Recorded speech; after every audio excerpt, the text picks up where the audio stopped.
The hunter becomes the hunted. The console lights flickered as Kira Reed's ship tumbled through the atmosphere of Novaris IV, alarms blaring and systems failing. She gripped the manual controls, knuckles white with strain, fighting to maintain some semblance of a landing trajectory. "Come on, you piece of junk," she muttered through gritted teeth as the ship shuddered violently. The electromagnetic storm had appeared out of nowhere, frying her nav systems and leaving her practically blind. Kira was no stranger to tight situations. 8 years as a guild-licensed bounty hunter had taught her how to handle nearly anything the galaxy could throw at her. But as the ground rushed up to meet her, she knew this time might be different. The impact was brutal, metal screaming as the ship carved a half-mile trench through dense alien forest. When the motion finally stopped, Kira hung limp in her restraints, blood trickling from a gash above her eye. She wasn't dead. A good start. She disconnected herself from the pilot's chair and assessed the damage.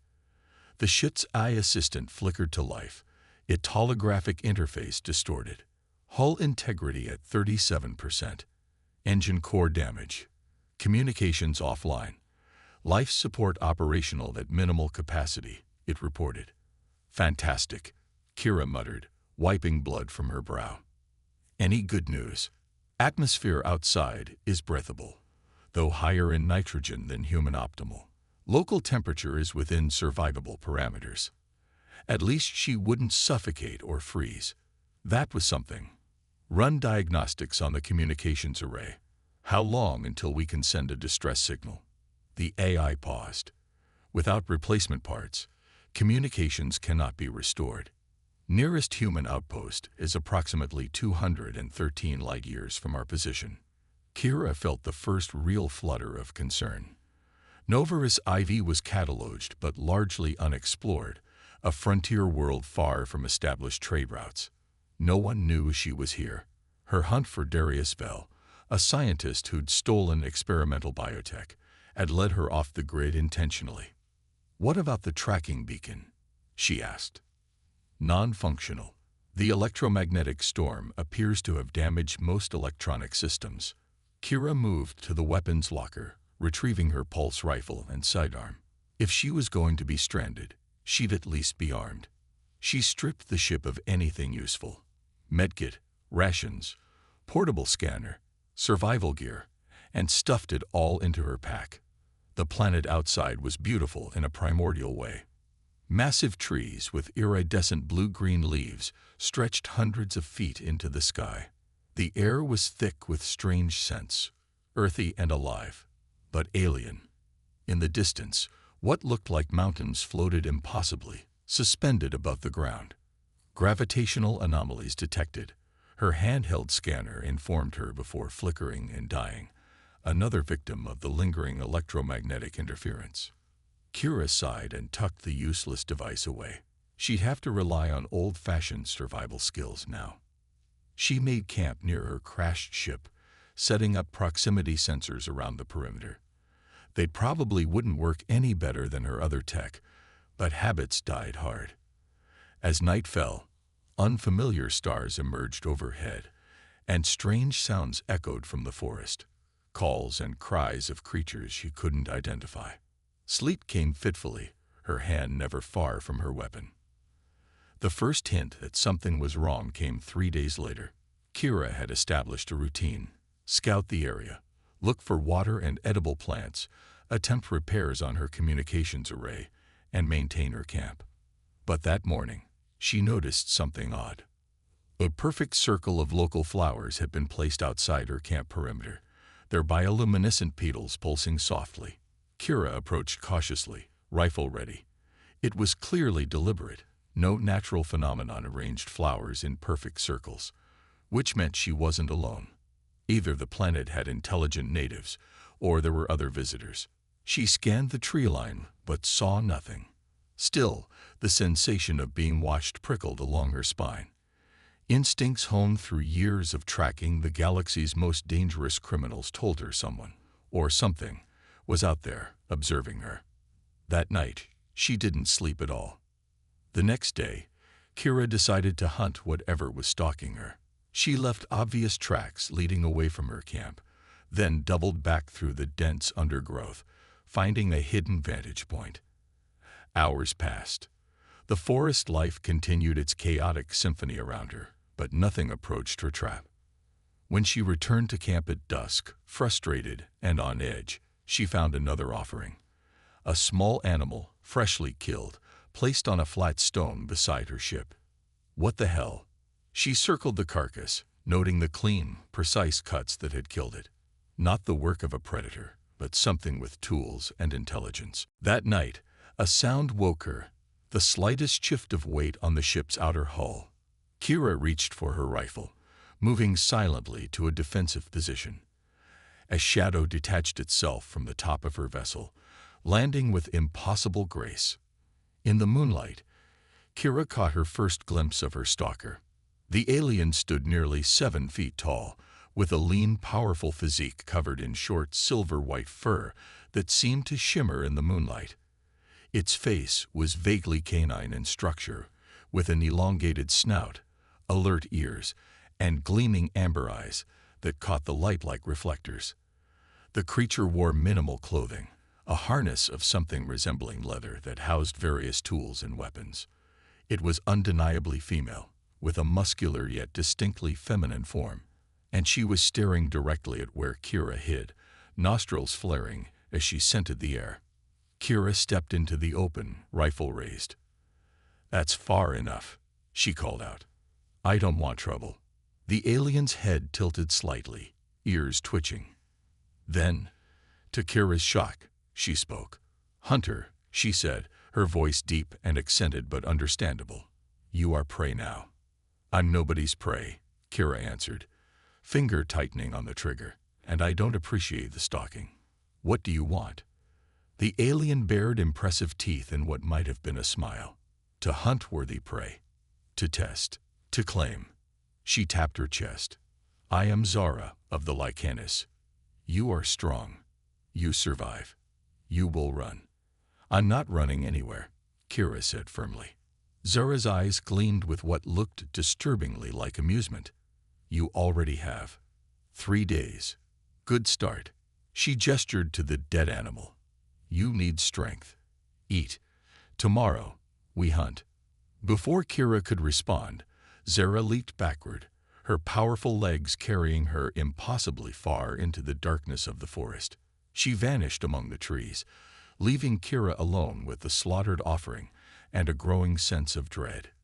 Kira didn't sleep that night. She fortified her position, setting traps around the camp, primitive but effective. If this Zara wanted to hunt her, she'd find that humans weren't such easy prey. Morning came with an eerie stillness.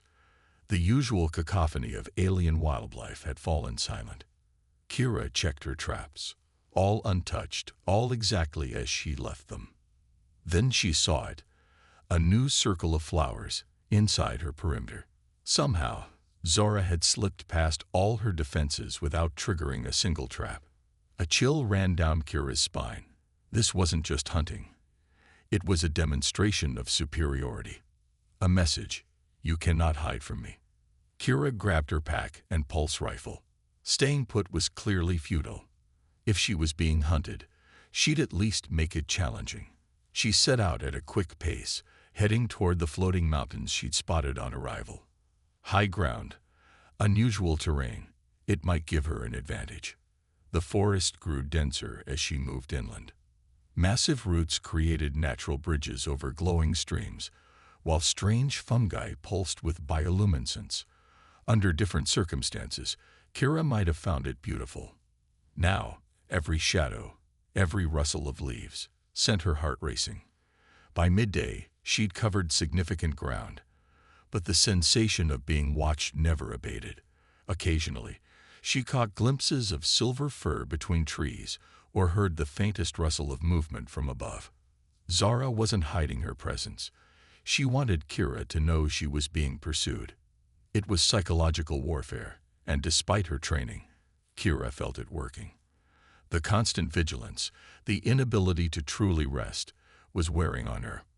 When she stopped to refill her water canteen at a stream, she saw her own reflection, dirty, tired, a bloody scratch across one cheek she didn't remember receiving. Then another reflection appeared beside hers. Kira spun, raising her rifle, but Zara was faster. The alien knocked the weapon aside with one powerful arm, sending it splashing into the stream. Up close, Zara was even more imposing. Her amber eyes held an intelligence that belied her savage appearance, and the silver fur covering her body was interrupted by intricate patterns of darker markings, not random, but deliberate, like tattoos or war paint. "You run well," Zora said, her voice a low rumble, not like prey that fears, like hunter who knows territory. There was unmistakable approval in her tone. "I'm not part of whatever game you're playing," Kira replied, tensing to reach for her sidearm.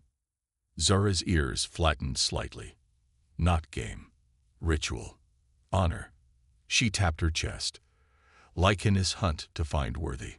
Strong survive, become trusted. Become." She seemed to search for the right word. "Equal. And if I'm not interested in being hunted, or becoming your equal." Zara's head tilted again, that curious gesture that seemed both alien and strangely expressive. "Then prove stronger. Defeat me." She stepped back, creating distance between them, or continue to run. Choice makes hunt worthy. Zara pointed to a structure barely visible through the crystal distortions, what appeared to be a small shelter nestled in a protected grotto, where several of the largest crystal formations converged. There, human smell, fear smell. They approached cautiously, Kira with her rifle ready, Zara with a wicked-looking blade drawn from her harness. The shelter was crude but effective, a small dome fashioned from local materials and salvaged ship parts. A makeshift laboratory had been set up inside, various equipment humming softly. In the center, hunched over a workbench, was a thin man with disheveled gray hair. "Darius Vell," Kira called out, keeping her rifle trained on him. "Federal Bounty Authority. You're wanted for theft of classified research and violation of the Biological Weapons Convention." Vell startled violently, nearly falling from his stool as he spun to face them. His eyes, magnified by thick glasses, widened further at the sight of Zara. "Stay back," he shouted, fumbling for something beneath his workbench. "I'll destroy it. I'll destroy everything." "We're not here to hurt you," Kira said, lowering her rifle slightly. "But there are people coming who will. Black Nova mercenaries." The color drained from Vell's face. "They found me." "How?" "I was careful. The weapon is broadcasting somehow," Kira said. "They're tracking its signal." Vell shook his head frantically. "Not a weapon. Never a weapon. That's what they wanted. But it's not what I created." He gestured to a small device on the workbench, an innocuous-looking cylinder with a pulsing blue core. "It's a cure. A universal genetic repair system. You stole military funding to develop a cure." Kira's skepticism was evident. "They wanted a targeted bioweapon," Vell explained, his words tumbling out rapidly. "Something that could be programmed to attack specific genetic markers. Ethnic groups, bloodlines, whatever they wanted eliminated. I played along, took their money, their resources, but I was always working toward the opposite." His expression turned pleading. "Don't you see? The same technology that could destroy targeted DNA could also repair it. Cancer, genetic disorders, radiation damage, all fixable at the cellular level." Zara moved closer, examining the device, nostrils flaring. "Death magic can heal."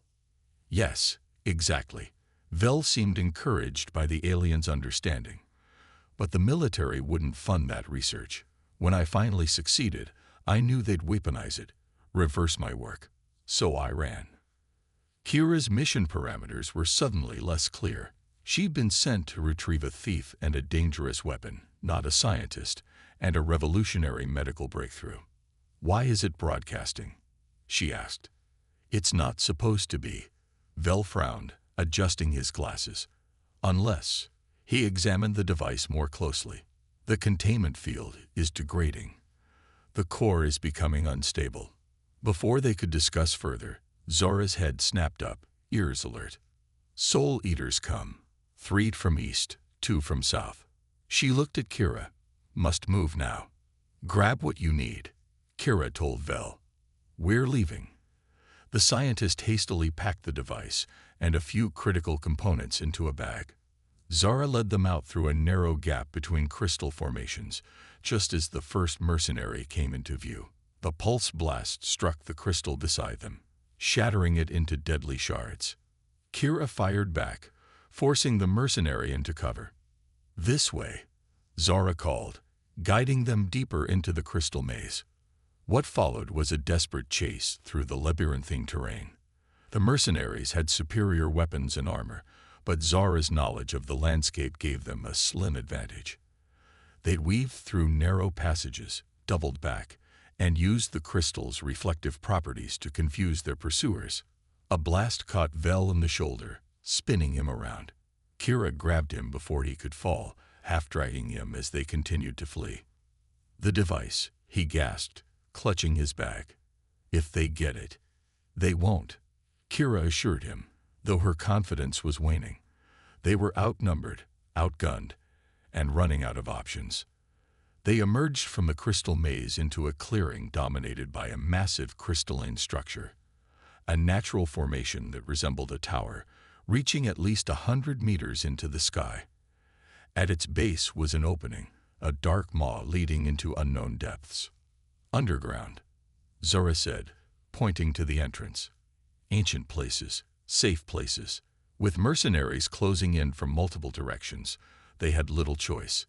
They plunged into the darkness, Zara leading the way with her superior night vision. The passage descended steeply, the walls lined with the same crystalline material that glowed faintly, providing minimal illumination. The air grew cooler, and the sounds of pursuit gradually faded. After what felt like hours of descent, they emerged into a vast underground chamber. The ceiling soared above them, embedded with corporate mercenaries, military, bounty hunters. Zara's expression shifted subtly, ears flattening. They come for the death magic. The small human carries it. They wear black shells, move like broken things. No honor, no ritual. She tapped her chest. They kill Lycanis who cross their path. Kira processed this information. Black armor, kill indiscriminately. Sounds like Black Nova mercenaries. High-end wet work specialists. She frowned. If they're here for Gull's research, this just got a lot more complicated. The descent from the floating mountain was quicker than the climb, though no less treacherous. Zora moved with effortless grace, occasionally reaching back to offer Kira assistance at particularly difficult sections, assistance that Kira, determined to prove her capability, usually declined. Once back in the dense forest, Zora took the lead, moving silently through the undergrowth.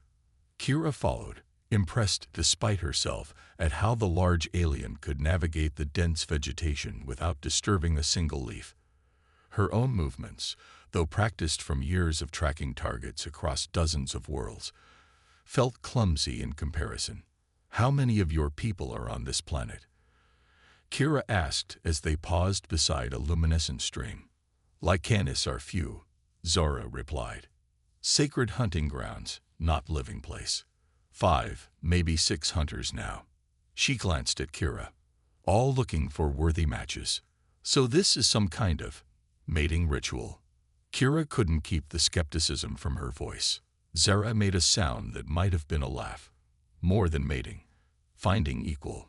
One who can stand beside in life, in battle. Strength is proved through hunt. She studied Kira with those unnerving amber eyes. Humans do not choose this way. We generally start with dinner and conversation, not being hunted through alien forests. Zara's ears twitched in amusement. Less efficient. How know if mate will protect you when death comes, if never seen them face death? The logic was alien but oddly compelling. Before Kira could respond, Zora froze, ears swiveling forward. In one fluid motion, she pulled Kira down into the undergrowth, her powerful arm holding the human still. Moments later, the sound of mechanical movement reached Kira's ears, the unmistakable whir of servo-assisted armor. Through gaps in the foliage, she spotted them. 3 figures in obsidian combat suits, moving in precision formation through the forest. Black Nova, without question. The skull insignia on their shoulder plates confirmed it. The mercenaries stopped just 20 meters from their hiding place. One tapped at a wrist console, and a holographic display flickered to life, showing a 3-dimensional map of the surrounding area. Signals degraded but still active. A filtered voice announced, "The package is within 3 clicks, bearing northeast." "Any sign of the hunter?" another asked. "Crashed ship detected on initial scan. If she survived, she'll be heading for the same target." There was a pause. "Orders are to eliminate all competition. 0 witnesses." Kira felt Zara tense beside her, a low growl building in the alien's throat. She placed a restraining hand on the warrior's arm, shaking her head in warning. The 3 mercenaries were heavily armed with military-grade weapons. A direct confrontation would be suicidal.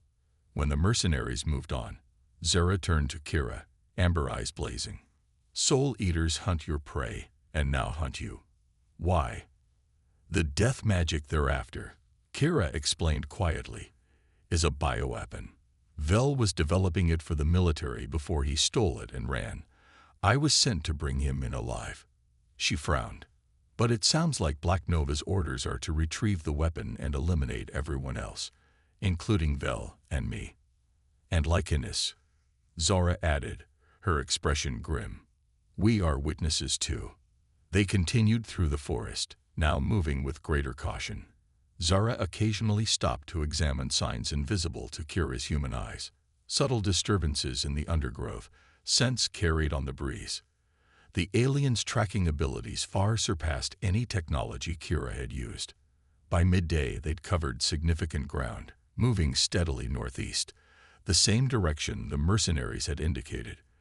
The forest gradually thinned, giving way to a landscape of crystalline formations similar to the pillars supporting the floating mountains, but smaller, creating a maze-like terrain of translucent spires and deep crevasses. "Vel chose good hiding place," Zora commented. "Crystal forests disrupt signals, confuse trackers." "Smart," Kira agreed, "though it won't keep Black Nova away for long." They navigated the crystal maze cautiously. The formations, while beautiful, were dangerously sharp along their edges. Reflections and refractions created disorienting visual effects, making it difficult to distinguish distance and direction. "How much farther?" Kira asked after an hour of careful progress. With that, she turned and disappeared into the forest, leaving Kira bewildered and shaken. She retrieved her rifle from the stream, checking for damage, mind racing. This wasn't a simple predator-prey situation. It was some kind of cultural ritual. Zara wasn't just hunting her. She was testing her, evaluating her worth according to criteria Kira didn't understand. As the realization dawned, Kira felt something shift inside her. The fear didn't disappear, but alongside it grew something else: determination. If this was a test of strength and survival, then Kira would prove herself beyond any doubt. She wasn't just going to survive this hunt. She was going to turn the tables. As dusk approached, Kira found herself at the base of one of the floating mountains. Up close, she could see that it wasn't truly floating. Massive crystalline pillars, nearly transparent in the fading light, connected it to the ground. They hummed with energy, creating a low vibration she could feel through her boots. It was the perfect defensible position. Kira began to climb. The ascent was grueling, the crystal pillars slick and treacherous. Twice she nearly fell, catching herself at the last moment. But by nightfall, she had reached a plateau halfway up the mountain, a flat expanse with minimal vegetation and excellent visibility in all directions. No place for an ambush, no way to approach unseen. Kira made camp, allowing herself a small fire for the first time since the hunt began. If Zara wanted to find her, she'd make it easy, but the confrontation would be on her terms. As the alien moons rose, bathing the plateau in silvery light, Kira checked her weapons one final time and waited. She didn't wait long. Zara emerged from the crystal forest below, moving with predatory grace, making no attempt to hide her approach. She carried a spear of some crystalline material that glowed faintly in the moonlight. Her amber eyes reflected the firelight as she reached the plateau's edge.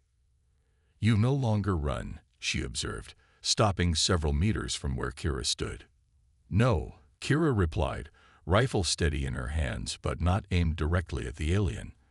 "I'm done running. If this is a test, let's finish it." Zara's ears perked forward, and that same tooth-baring expression, not quite a smile, not quite a threat, crossed her features. "Hunt ends when prey becomes hunter," she said, "or when hunter claims prey." She laid her spear on the ground, a gesture Kira recognized as significant. "You are worthy opponent, human. What is your name?" "Kira Reed." "Kira." Zora pronounced it carefully, each syllable deliberate. "Strong name. Worthy name." She took a step forward, and another, moving slowly now, without the predatory intensity of before. "What happens now?" Kira asked, not lowering her weapon but no longer certain she needed it. "Now," Zara said, "you decide. Accept claim, or make your own." Before Kira could respond, the sky behind Zora lit up with a fiery trail, another ship entering the atmosphere, its descent far more controlled than Kira's had been. "I'm not the only human on this planet anymore," Kira said, watching the ship's approach. Zara turned, following her gaze, a low growl emanating from her throat. "Not friends," she said with certainty. "Hunters of different kind. Hunters who destroy."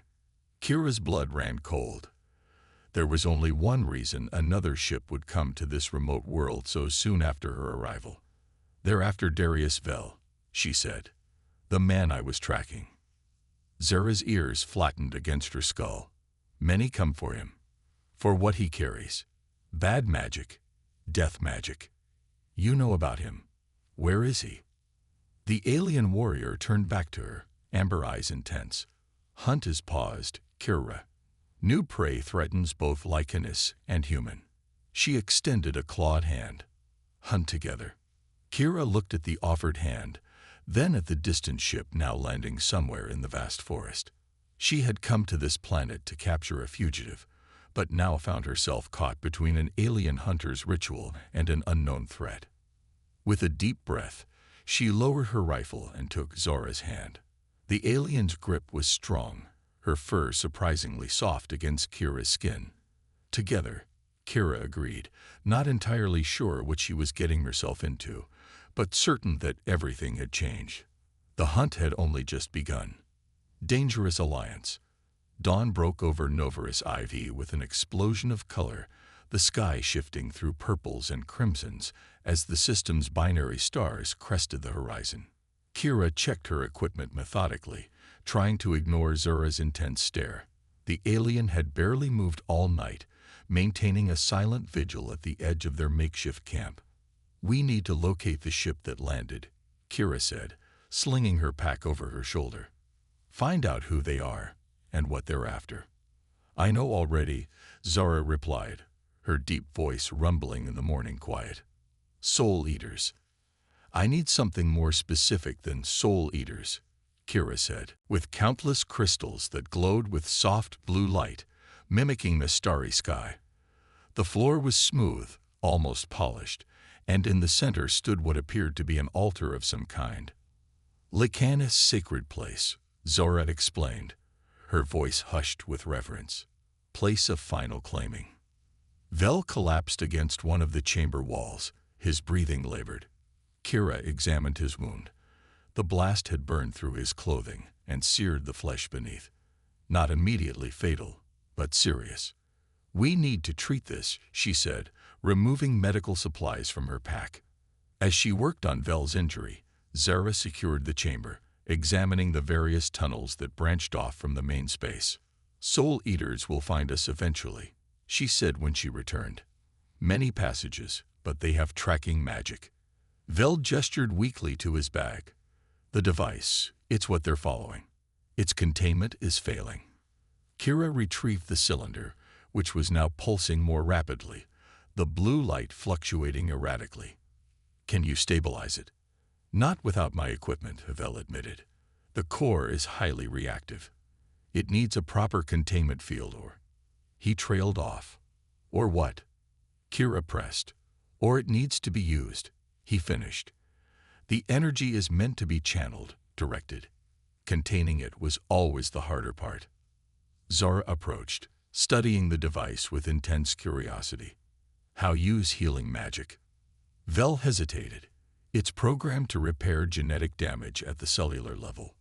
Theoretically, anyone could use it, but it requires direct interface with the subject's biosystem. He pointed to a small port on the cylinder side. It injects a microscopic amount of the active agent directly into the bloodstream. The user's DNA provides the template for what undamaged should look like, and the nanites do the rest. And the military wanted to reverse this. Kira asked, make it destroy healthy cells instead of repairing damaged ones. Vel nodded grimly. Imagine a weapon that could target specific genetic markers, wiping out entire bloodlines or ethnic groups while leaving others untouched.